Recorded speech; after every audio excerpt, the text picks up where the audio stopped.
Chapter 6. A Wedding So Contrary. A beautiful day and a disastrous one. We didn't have lunch together as father had promised. We didn't have lunch at all.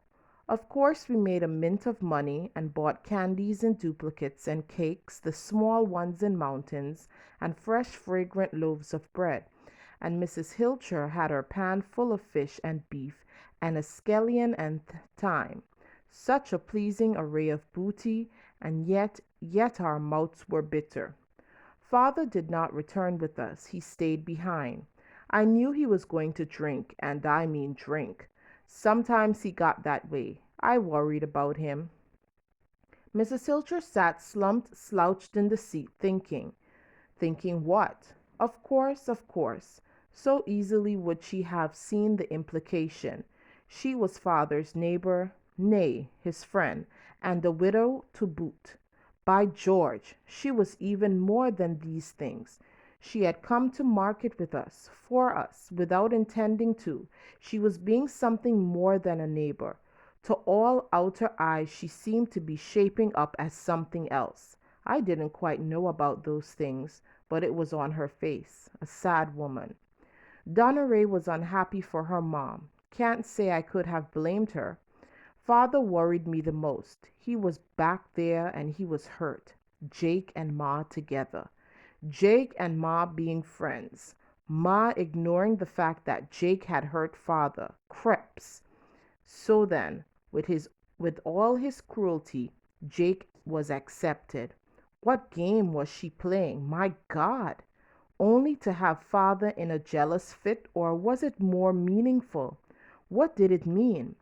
Did she like success so much as to associate with a symbol of success, no matter how revolting the symbol was? Or was she baiting father? No, it had to be the former. Ma had gone crazy. No one at all could want to do anything symbolically so badly. Whatever it meant, it had cut deeply into father. I had noticed how his shoulders, so broad before, had sagged the second time he had gone away.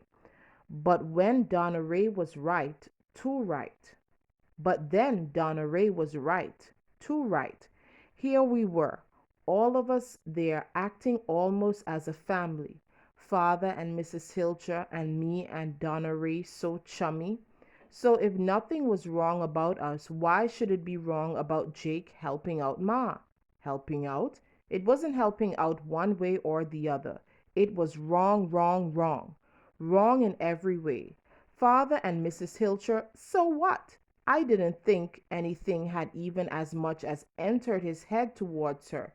You know what I mean? With father, such a man, you knew he had children, but if you were reasonable, you wouldn't even care to think about what he had to do to have them. He was just Son Johnson. A fool, maybe, a generous fool, harmless, and God bless him for that. Jake was not harmless. He was up to something. I didn't know, boy. When I got home, I unhitched the mule and tied her out to eat grass, and then I unloaded what stuff Mrs. Hilcher had bought us, still fragrant after the journey home. Then I went to tend to the goats and decided, although I didn't feel at all like eating, to make some supper. Father could just turn up, you know. I had that kind of faith in him. The darkness was rolling in from the hills, thin at first, then dense, then solid and silent and almost ominous. I lit the lamp. The Hilchers was lit. For a moment I smelt the mustiness of the house after the long day of being in fresh air, but it didn't last very long because various dinner smells began to roll in from the village above me, but the dominant smell was that of frying of fish. Mrs. Hilcher was supposed to be cleaning our fish and would fry and escabeche them for us. Saturday was frying fish night. Sunday morning was when they were eaten with relish in a special jumbo breakfast. But there were some people, many in fact, who would eat them tonight too. Eat them done Eat them done differently, steamed or made fish tea of. I love fish tea. As I stood there on the veranda thinking about what to cook, sucking in the various smells, I decided it wouldn't be anything elaborate such as a beef dinner. I would cook yam and open a tin of salmon. Both father and I loved salmon, and there'd be little waste involved if he didn't turn up. I was turning away when I heard hoof beats. Father? Running out into the yard, I peered. It was he. What do you say to that? He was tearing down the road and into the yard, and he was hatless. I was so happy to see him. He pulled up and slid off the horse even before Marble had stopped. Father, I said, what made you come so early? What a foolish thing to have said, I laughed. I mean, I wasn't expecting you. I put my arms around him. What now? I said. Nothing, son. Not yet. A man can fight without having to fight actually with people. Yes, sir. He disengaged in the he disengaged in that abrupt way that meant summed up emotion, and he went into the house. No comment on his gait. Unsaddling Marble, I led her to the open land. When I got back, father was preparing to cook. He had been drinking, sure, he had been, but he hadn't had too much. Where's your hat, father? Hat? He felt his head, looked at me and laughed. Guess I lost it. We both laughed some more. Yam? I asked. Yam be darned. No, sir, we eat rice. He sort of chuckled and made a few dance steps. Fish? Beef? What's it going to be? Pork chops, he said. I detected immediately a difference in him. A bit of humor, but of a macabre strain. He was steeling himself for something. Perhaps at last the change had come, the will to stand up and fight his way back to the top. If that was what Ma wanted, we set about to cook, he and I. He and I always now. The food was good, but in our perturbed states, differing only in magnitude, how could we have enjoyed it? What's Jake up to, father? Can't say that I know, Remy. Do you think he means to marry her? Could be. He shifted in his chair. Could be very well. It sounded so unreal to me, father especially. Do you think she'd marry him? Could be, father said, smoking steadily and a mite too heartily. But why? Money talks, son. Do you mean Ma loves money that much? There's something else that goes with money, not always real, mind you. Respectability, pomp, upper crust status. Would you allow it? I asked for a long time. Allow it? I couldn't stop it, Remy, and wouldn't if I could, he added. We have been divorced, remember? Geez, was all I said. What else could I have said? You should go back, Remy, he said forcedly. Go back? Eventually you'll have to. You heard your mother. I think she means to put up a fight. Not me. Never, I said. To live with? Never. Father, never. About a month later, we had our answer. Oh my God, Ma was getting married to Jake. Jake the Rake Hibbertson. And the first thing that came into my mind was what father had said, the thing about money and respectability. Or why would Ma do such a notorious thing? She had gone crazy with ambition and her eternal reaching for the top. And what an uproar in the village. I could hardly gather the nerves to go up there any more. Everybody was talking. The women criticized Jake. Of course, they had lost a husband themselves, but the men spoke of him in Casanova terms. They said that when he had won himself Robin Hill, they had thought that he had put on his long suit, but now they knew that he had in fact donned something of a rather short nature. I couldn't understand Ma's position. Something must have happened to her mind, as though she were spiting father, punishing him. If father were dead, then maybe he was dead. Or if one of them had moved away. It was so terrible. I didn't go to the wedding. How could I have? Wasn't it the crowning insult to father and me? I didn't go, but I saw it. Long before it got underway that Sunday, I set myself up in this granddaddy of a tamarind tree, a good distance, perhaps a decent distance better, from the church. But what a view from its tip top! The church was perched on this Golgotha of a hill, which dropped away treeless on all sides but one, the one which stitched it to the mountain behind it. It was a nice church, too, recently painted up. The rumor went with some of Jake's money, but whoever's the paint had done it, a testimony of good. Every now and then the sun got tangled up in the stained mosaic windows, and they'd literally splinter into rainbow colors, and sometimes too it shone on the ordinary windows in sudden shafts of fierce light, and it was like a star was born. A car was coming up the road at speed, the Jaguar. How I hated it! With a boiling, burgeoning smoke of yellow white dust on its tail. I even hated that too. But it was right that it drove that fast. Jaguars are supposed to be driven fast. It treated the Churchill with impunity, and I knew that Lorne Bakersfield was driving. Jake couldn't handle it that well, but even so, it made me wonder about Jake. He didn't appear to be the man who relished speed of this sort, but then what did he care? He was a jaguar himself, a man eater too. Why shouldn't he affect dangerous ways? It pulled up and parked neatly at the church steps, but Lorne made sure that he didn't block the way. Lorne jumped out in the fanciest duds I have ever seen a chauffeur around those parts wear, dark blue suit and white shirt. I allow he didn't look badly at all. He looked almost as a groom. Quickly he opened the door for his boss and best man. Stepping out, they proceeded to knock dust off themselves, and I mean they would have done it even if there was no dust. And I knew there wasn't. Then they straightened up. Jake wore a light colored gray suit, and so did his best man, Rev Ledbetter. He was surpliced and in shepherd like fashion. He reached his hands out to Jake, the sun suddenly striking his bald head, and just as suddenly creating one of those stars it was intermittently creating in the windows. They walked into the dark belly of the church, and the arched doors closed.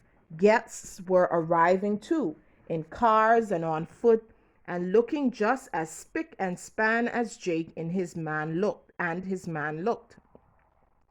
They went into the church. Uninvited people sneaked into the yard, standing on the edges. They didn't go into the church, couldn't, but they wouldn't miss a wedding, which was so contrary. Then another car was coming. It went past more slowly, but in a cloud of dust, just the same, and swung up the church road and into the yard and stopped by Jake's Jaguar in a place which had been reserved for it. It was Ma and her bridesmaid and gray-haired man, who by dint of his military gait would be grandfather. Ma's sighed. Maybe it was grandfather who had come to give Ma away a second time. I felt too sick to think about it. I didn't want to know anything about it. I could distinguish her from the distance. I mean, I could have even without all the wedding trappings that she had to her. I could always distinguish her. Even in a crowd I could. She was a statuesque woman with a slightly upturned and proud head, and she had come into the world with a positive walk which she had never relinquished but had gradually improved upon. By positive walk I really mean some women affect a kind of minced walk which they claim is dainty, but Ma stepped as though she wanted to get where she was going, and yet it was so dainty. You had to notice and admire it. You wanted to turn around whenever she went by and follow her for a while. She was she was a strong woman. So what was wrong about a strong, healthy walk? She and her bridesmaid wore short, and by short I mean knee-length pink dresses, and they both carried bouquets, Ma the bigger one. Even from where I was, I knew Ma was pretty. She always was. But even from this distance, a certain beauty seemed to be hugging her entire form. Pardon the digression, but there seems to me there is an invisible halo around some people. You don't see any light, for it isn't light. You don't see anything for that matter, but edging their bodies you seem to recognize. Shall I call it Elan? Ma had it. Her bridesmaid didn't. No, all that Mrs. Fenimore, Clara Audrey Penn Smith Fenimore had was a ridiculously long name. That tight-fitting something didn't edge her. She had no elan. From that distance, I couldn't smell Ma, but I could well imagine her fragrance, sweet and couscousy. It painted me that Jake Hibbertson was getting such a top-class woman, but as they say, he had the whole world in his hands. It was life. They walked abreast up to the church steps, but when they got to the door, the bridesmaid slipped behind as grandfather, more major general than a major general, took Ma by the arm. They disappeared into the church, and those doors closed again. I heard the organ peal. I heard the chord, the tune, the infernal. To me at that time, here comes the bride. I didn't strain my mind about the proceedings that were going on in there. I thought only of father, how he was taking all this. It must be hard on him. I thought had to be hard on him. This the unkindest cut of them all. First Jake had won his land and his home, the prized Robin Hill, and now his wife, well, ex-wife. So what? They'd both live up there now. That too would be bitter. Jake must have had it figured out for a long time back, whittling down father year after year. I wondered if they had been rivals before marriage and Ma had retained a soft spot for Jake all this time, for it seemed more like an old flame being lit again rather than like something new being ignited from scratch. But father must have been miserable. Gradually, since he had heard of the marriage, he had withdrawn inch by inch into himself. It seemed he was steeling himself for this day. But even so, my God, it was bitter. It was a bitter pill to swallow. Now the village tongues would wag as they idolized Jake. They would slaughter father. I wondered how he was taking it. But Ma surprised me. She surprised me a lot. She couldn't have done it because Jake had money. Ma didn't like money that much, and she couldn't have done it out of pure love for Jake. Far from being endowed with handsome features or admirable qualities, he couldn't have made any meaningful impression on her. Then what had gone wrong? Was she just taking to the disastrous end a mistake that she had made? The doors opened. With his camera in his hand and a bag with accessories slung from his shoulder, a photographer was the first to emerge. As he took up an advantageous position, it was Ma on Jake's arm who came out, a sight beautiful enough, but which in its contrariness pretty well blighted my eyes. The sun was right then, glitting the sun was just right then, glinting off everything glassy and metallic, and the photographer took aim. I didn't, couldn't hear the click. Running to a different position, he went down on one knee, aiming again. I still could not hear it. But I saw Jake's teeth in a proud lion laugh, the space behind them full of people. So was the yard, with the host of uninvited guests who had become bold enough as to invite themselves closer. And the photographer was through. The couple descended the steps, just about to supple for my liking. The couple descended the steps just about too supple for my liking. The parson waved a God bless you, but he had to be at the reception. The couple climbed into the back seat of the Jaguar, and the other people rushed for their cars. The Jaguar led them down the hill, and there went my ma, forever lost. The uninvited guests began to run, happy and overjoyed, to drink the dust smoked up by this strange wedding. When everybody had gone, I climbed down from the tree. The reception at Robin Hill would be something else, but I didn't want to see or to hear that. There would be toasts on behalf of the bride, on behalf of the groom, the bride's mother, no, for she was dead, on behalf of, I didn't want to visualize it. The wine they would quaff and the food devoured, the cake relished, the making merry, the groom kissing his wife. No! I went home. Father surprised me. Instead of moping, instead of perhaps tippling, he was sitting alone in our tiny drawing room and playing a game of checkers all by himself. Of course, there was no serious game here, no competition, but the manner in which he gobbled up the men on the opposite side of the board frightened me, then sobered me, finally pleased me. There was a new light in his eyes, burning bright, burning hard, as he looked up at me and smiled. I'll show them yet, Remy. We'll show them, won't we? Yes, Father, yes. I knew what he meant, and I was happy that he had included me in his scheme of things.